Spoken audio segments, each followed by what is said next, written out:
This is May 13th, 2012, and we've got a pretty good storm event on the Santa Fe River. This is the Don Jose storm drain. This is the end of one of the French drains.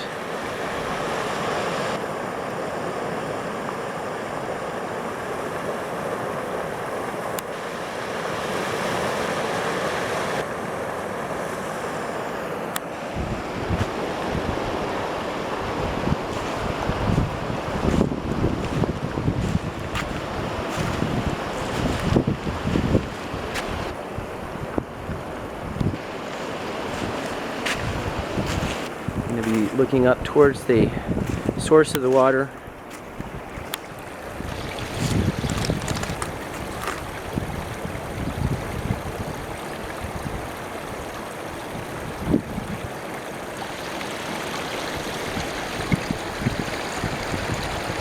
This was filled up all the way, as you can see by these elm seeds on the lip of the bottom pool.